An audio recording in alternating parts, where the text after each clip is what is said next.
Welcome back to my Brain Booster English classes. Today I am going to teach you the first paragraph of the Animals in Prison.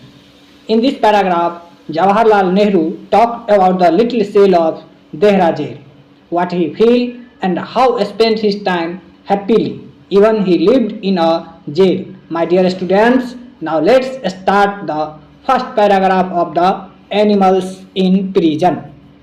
सबसे पहले मेरे प्यारे बच्चों, मैं आप लोगों से कहना चाहता हूं कि अगर आपको मेरी वीडियो पसंद आए तो आप इस वीडियो को लाइक करें, सब्सक्राइब करें और शेयर करें, ताकि आपके जैसे और भी जो बच्चे हैं उनको इस वीडियो का लाभ मिल सके। तो चलिए हम लोग फर्स्ट पैराग्राफ को समझने की कोशिश करते हैं और शुरुआत करते हैं। तो चलिए देखिए, क्या पहले हम ये आपको बताना चाहते हैं कि अगर इसमें कोई आपको डिफ़िकल्ट वर्ड्स आए तो इसे आप राइट डाउन कर लीजिएगा और इसे आप खुद से प्रैक्टिस करने की कोशिश कीजिएगा, पढ़ने की कोशिश कीजिएगा, तो आप खुद से इंग्लिश पढ़ना और इसका हिंदी भी जान जाएंगे। तो चलिए हम पहला लाइन पढ़ते हैं और इसको हिंदी करने की कोशिश करते हैं। तो पहले लाइन में क्या देखिए, for 14.5 months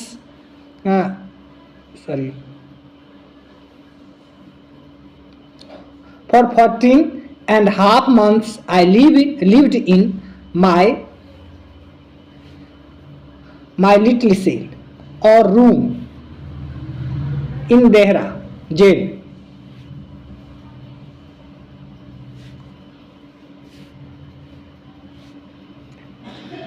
इसका हिंदी क्या हुआ, अब देखिए, कहते for 14.5 months।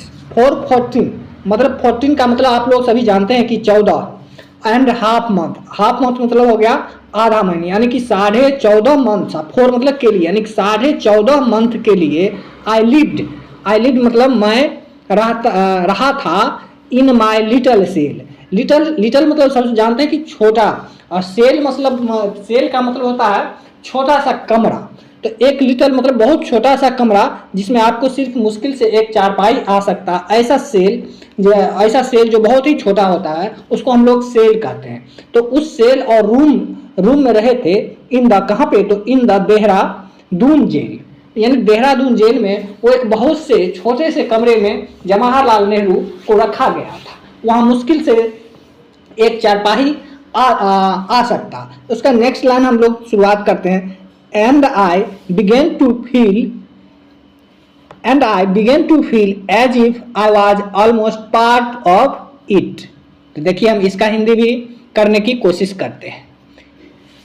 एंड का मतलब आप सभी जानते हैं कि एंड का मतलब होता है और। आई बिगेन मतलब क्या, मतलब शुरू किया, मैं शुरू किया, क्या शुरू किया, देखिए टू फील मतलब अनुभव करना, यानी कि मैंने अनुभव करना शुरू किया कि एज इफ का मतलब होता है मानो आई was almost a part of it, मतलब ये समझो कि मैंने यह अनुभव करना शुरू कर दिया कि मैं लगभग क्या था, इसका एक भाग था। मतलब मैं ये उनका कहने का सेंस ये है कि वो जो देहरा जेल में रह रहे थे तो उन्हें ऐसा नहीं लगा कि मैं कहीं और हूँ, वो उनको ऐसा अनुभव होने लगा कि हम इसी सेल का एक भाग हैं, जैसे मैं पूर्व परिचित हूँ, मैं वर्षों से रह रहा हूँ, इस तरह से उनको ये अनुभव होने लगा।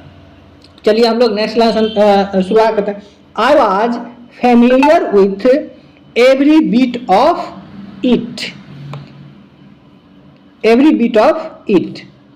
चलिए हम इसको अंडरलाइन करते हैं ताकि आपको अंडरलाइन करने से आपको ये समझ में आ जाए कि हम कहाँ पे पढ़ रहे हैं। तो यहाँ देखिए, यहाँ क्या लिखा है, आई was familiar with every part of it. तो इसका हिंदी क्या हो गया, इसका हम चलिए हिंदी करते हैं। आई वॉज फैमिलियर का मतलब होता है परिचित होना।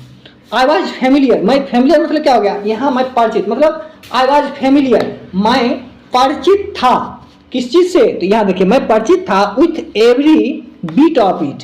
एवरी मतलब होता है प्रत्येक, बीट मतलब होता है कोना टुकड़ा, यानी कि मैं इसके, इट मतलब होता है इसे, मैं इसके प्रत्येक कोने से परिचित था, यानी कि वो कहना चाह रहे हैं कि वो जिस जेल में थे, वो जिस सेल में थे, उनके वो एक एक कोने से परिचित हो चुके थे। अब समझ सकते वो वहां रहते थे तो घूमते थे और घूमते थे, ये नहीं था, उन्हें ऐसा नहीं फील हो रहा था कि मैं किसी मतलब डिफिकल्टीज में हूँ। वो जो डिफिकल्टीज था उन्हीं को वो अवसर बना लिए, उन्हीं में वो खुशियाँ ढूंढ रहे थे। तो हम यही तो आप लोगों को बताना चाह रहे हैं और यही जवाहरलाल नेहरू बताना चाह रहे हैं। मैं नहीं, बल्कि ये इस चैप्टर्स के जो राइटर हैं जवाहरलाल नेहरू, यही तो वो बताना चाह रहे हैं कि यदि आप लाख आपको मुसीबत आ जाए, अगर आप में अगर वो नज़र है, ढूंढने की नज़र है, तो आप प्रत्येक क्षण में आपको क्या मिलेगा, आपको खुशियाँ मिल जाएगा। मैं एक छोटा सा स्टोरी आपको सुनाता हूँ। एक बुजुर्ग था जो काफ़ी बूढ़ा हो गया था और उसकी शादी नहीं हुई थी। तो किसी ने आया तो उसने पूछा, क्या आपने शादी आपकी नहीं हुई, आपने शादी नहीं की? बुजुर्ग ने कहा, नहीं, मैंने शादी नहीं की। तो शादी नहीं की तो इस पर वो जो लेडीज थी बुजुर्ग, उसने भी पूछा, आखिर आपने शादी क्यों नहीं की? तो उसने कहा, उस बुजुर्ग बूढ़े व्यक्ति ने कहा कि क्योंकि मुझे कोई पसंद ही नहीं किया, मुझे कोई पसंद ही नहीं किया। इस पर वो जोर जोर से हंसने लगा और वो लेडीज भी हंसने लगी कि आपको किसी ने पसंद ही नहीं किया। इस पर वो हंसने लगे, मतलब इसमें भी वो खुशियां ढूंढ लिए कि आपको किसी ने नहीं पसंद किया। ये कितनी हास्यप्रद बात है कि आप जैसे व्यक्ति को किसी ने नहीं पसंद किया। अब यहाँ देखिए, आपको ये सोचने वाली बात है कि अगर किसी का मैरिज नहीं होता तो वो टूट जाता है, जो मुझे शादी नहीं हुई है, वो इसमें डिप्रेशन में चला जाता। और वो जो बुजुर्ग व्यक्ति थे वो इस बात को भी एक हैप्पीली रूप में लिए, एक खुशियां के रूप में लिया कि वो कैसा व्यक्ति था जिसे मैं पसंद नहीं आया। तो चलिए हम नेक्स्ट चलते हैं। नेक्स्ट लाइन हम शुरुआत करते हैं। नेक्स्ट लाइन क्या है? I knew every mark and dent, I knew every mark and dent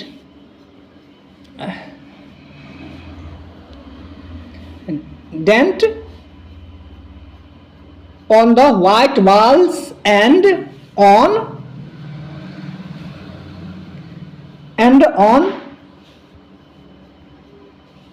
the even floor,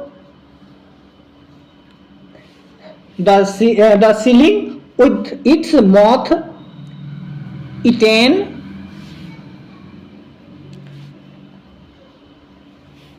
raptors। तो चलिए हम इसका भी हिंदी कर रहे हैं। देखिए, क्योंकि ये हम मोबाइल से बना रहे हैं वीडियो, जिस कारण से पूरा पेज नहीं आ पा रहा है, जिस कारण से वीडियो में थोड़ा मुझे रुकना पड़ रहा है, इसके लिए आप मुझे खेद है। चलिए हम नेक्स्ट चलते हैं, आपको नेक्स्ट लाइन का हिंदी बताते हैं। तो कहते हैं आई न्यू, मैं जानता था। क्या जानता था? एवरी मार्क, मार्क मतलब था चिन्ह, मतलब मैं जानता था, प्रत्येक चिन्ह को जानता था। एंड डेंट, डेंट मतलब भी वही मार्क चिन्ह। डेंट मतलब होता है जहाँ मतलब कोई डेंट मतलब निशान होता है, मतलब प्रत्येक चिन्ह और निशान को मैं जानता था। On the white washed walls, white washed का मतलब होता है जो मतलब पुताई किया हुआ जो दीवार होता है उसको व्हाइट वाश्ड कहते हैं, जो सफेदी से पोत दिया जाता। तो यानी कि सफेदी जो किया हुआ था, वॉल्स था, उसके प्रत्येक चिन्हों से वो अवगत थे, उन्हें सारी चिन्ह जानकारी में थी, याद थी। And on the uneven floor uneven floor, मतलब अनइवन मतलब होता असमतल, जो समतल नहीं होता उसको कहते, यानी कि वो, और जितने भी फ्लोर फर्श था अनइवन असमतल, उनसे भी वो अवगत थे। एंड द सीलिंग, और जो छत था उससे भी अवगत थे। विथ इट्स मॉथ इटेन रेप्टर्स, यहाँ आप मॉथ इटेन रेप्टर्स को याद कर लीजिएगा। मॉथ मतलब होता है कीट पतंग, इटेन मतलब होता है खाया हुआ, और रेप्टर्स, रेप्टर्स को आपको समझने में थोड़ी दिक्कत होगी क्योंकि आप लोग नए बच्चे हैं, जो पुराने हैं उन्हें तो समझ में आ जाएगी। रेप्टर्स किसे कहते हैं? रेप्टर देखिए हम ऐसे कहते हैं, पहला जो छत बनता था तो उसमें क्या होता था, छर नहीं दिया जाता था। छर के बदले में किस चीज का प्रयोग किया जाता था? तो लकड़ी का प्रयोग किया जाता था। तो उस समय में लकड़ी यूज होता था, तो वही बता रहे हैं वो रैप्टर्स वही लकड़ी को कहते हैं। जब छत बनता है तो वो जो लकड़ी होता है उसी को रैप्टर्स कहते हैं, छत के नीचे के भाग को। तो वो मॉथ ईटेंस, मॉथ मतलब वो जो कीट पतंग हुआ, मॉथ जो है सलब जिसको कहते हैं, वो जो खा चुका था रैप्टर्स को, उसको भी उन्हें उनसे भी वो अवगत थे। अब आगे चलते आगे हम फिर पढ़ने की कोशिश करते हैं आगे क्या दिया गया है। In little yard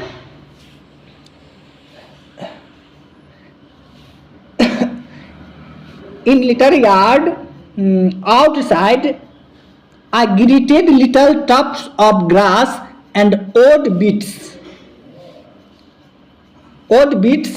of a stone as friend. Odd bits of a stone as old friends. चलिए हम इसका हिंदी करने की कोशिश करते हैं। तो क्या कहते हैं, इन द लिटिल यार्ड। यार्ड मतलब होता है इन द लिटिल, लिटिल मतलब होता है छोटा, यानी कि यार्ड मतलब होता है अहाता, आंगन। अहाता कहते हैं, आपको बता देते हैं अहाता किसे कहते हैं। आपका जो घर होता है और घर के बाद घर के आगे में जो थोड़ा सा आप जगह छोड़ते हैं आने जाने के लिए, आने जाने नहीं बल्कि वहाँ पे बैठने उठने के लिए आपको थोड़ा सा जगह रहता है, वहाँ भी सीलिंग होता है, छत होता है, उसको हम यार्ड कहते हैं। या खुला स्थान जो होता है, खुला जगह जो बीच में हम लोग रखते हैं, उसको हम यार्ड कहते हैं। तो इन द लिटिल यार्ड मतलब छोटे से आंगन में क्या होता है कि छोटे से वो जो अहाता था, आंगन था, आउटसाइड वो बाहर, वो वहाँ पे I greeted little tufts in the little yard outside मतलब जो अहाता, जो आउटसाइड बाहर में जो अहाता था, आंगन था, I greeted little tufts of grass. Tufts का मतलब होता है गुच्छा, और ग्रास मतलब तो जानते हैं घास। तो आई ग्रीटेड मैं क्या काम करता था, मतलब उनका नमस्कार करता था, आदर देता था। और टफ्ट्स ऑफ ग्रास मतलब वो जो घास का जो गुच्छा था उसे मैं आदर दिया करता था। And odd bits of stone, जो ओड बिट्स, ओड मतलब होता है असमतल, विषम, जो उभर खावर स्टोन था, मतलब वो स्टोन मतलब आप जान सकते हैं बजरी थी, रोड़ा था, उसको भी वो क्या काम करते थे, अभिवादन क्या करते थे, उनमें भी वो जान देखते थे। एज ओल्ड फ्रेंड्स, जैसे कि वो पुराना दोस्त हो। तो समझिए किन किन को दोस्त मान लिए, वो ग्रास को दोस्त मान लिए, वो स्टोन को दोस्त मान लिए, उन्हीं को देख करके खुश हो जाते हैं। आपका कोई दोस्त बिछड़ जाता, आपका कोई फ्रेंड बिछड़ जाता है, आपका कोई रिलेटिव बिछड़ जाता है, तो आपको सालों लग जाता है उसे बुलाने में, आप उसके लिए डिप्रेशन में चले जाते हैं। लेकिन देखिए अगर उसको डिप्रेशन में जाने से आपको कुछ नहीं मिलेगा, आपको क्या काम करना, जो आपके पास है, जो चला गया वो तो चला गया, जो आपके पास है उसी में आप खुश रहना सीखिए, इसी में आपकी भलाई है। तो वही वो बता रहे हैं, आपको डिप्रेशन में जाने की कोई आवश्यकता नहीं, जो आपके सामने है उसी में आप खुश रहने की कोशिश कीजिए। चलिए हम नेक्स्ट लाइन आप पढ़ने की फिर से कोशिश करते हैं। क्या है फिर, आई वाज अरे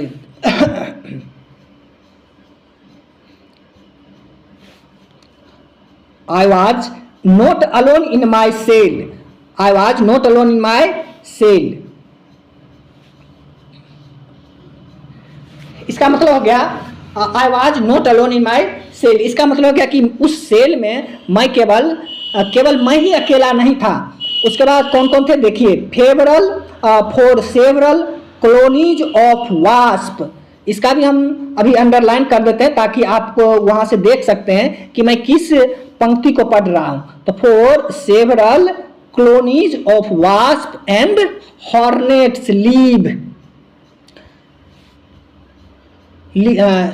लिखा हुआ। तो इसका मतलब क्या हुआ, जो है उस सेल में केवल अकेले नहीं थे, फॉर सेवरल बहुत सारे सेवरल कॉलोनीज मतलब बस्तियां थी, किसकी, तो वास्प एंड हॉर्नेट्स मतलब टिड्डा का, और हॉर्नेट्स मतलब जिसको हम लोग अपने देहाती भाषा में क्या कहते हैं, बिरहनी कहते हैं, जिसका पीला पीला क्या होता है, उसका फिर पंख होता है, फिन्स होती है, जो काटने पर क्या होता है आपको फुला देता है और काफी दर्द होती है, उसको हम हॉर्नेट्स कहते हैं। तो ये सारे की उन सभी की बस्तियां वहां पर थी, कहां पे, तो रेप्टर्स में, रेप्टर्स जो था उसमें बनाया होगा, वाल्स होगा उसमें बनाया होगा, तो उनको भी वो फ्रेंड्स एज ए फ्रेंड्स के रूप में देखते हैं, मतलब वहाँ वो रह रहे थे तो उनको भी वो फ्रेंड के रूप में देखते हैं। उसके बाद चलिए आगे हम देखते हैं और कौन कौन थे उनके फ्रेंड के रूप में। एंड मेनी, इसका भी हम अंडरलाइन कर देते हैं, and many lizard found a home behind the rafters. और क्या काम करते हैं, और मेनी लिजार्ड मतलब बहुत सारे जो है लिजार्ड्स जो था वो भी क्या काम करते थे, found a home behind the rafters, मतलब वो जो रेप्टर्स जो था वो लकड़ी का लठ, वो जो ऊपर में अभी बताए थे उसको करी कहते हैं, वो जो दिया गया था उसके बिहाइंड बहुत सारे लिजार्ड का मतलब छिपकली होती है वो भी रहता था। उसके बाद आगे हम चलते हैं, आगे क्या है, emerging in the evening search of prey, मतलब emerging in the evening, emerging का मतलब होता है निकलना, मतलब प्रकट होना। तो जब क्या होता है इमर्जिंग इन द इवनिंग, मतलब शाम में क्या होता था, वो निकलता है किस लिए, इन सर्च ऑफ परे, मतलब परे मतलब होता है शिकार, मतलब शिकार की खोज में वो शाम को निकलता है। उसके बाद देखिए क्या लिखा हुआ है, फिर हम नेक्स्ट लाइन को देखते हैं और अंडरलाइन आपको करते चलते जाते हैं ताकि आपको हाईलाइट करने पर आपको पता चल सके जो मैं किस लाइन पे हूं। तो चलिए, if thoughts and emotion leave their traces behind in the physical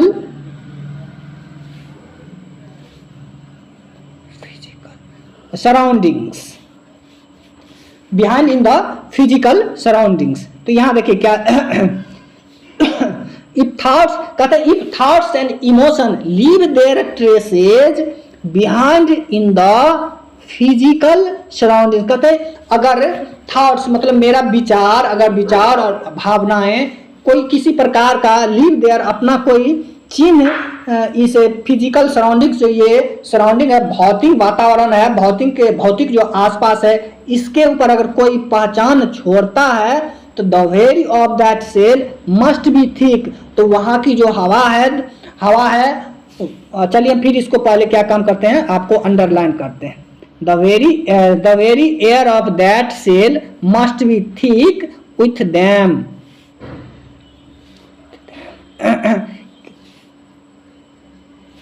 clinging to every object in that little cell।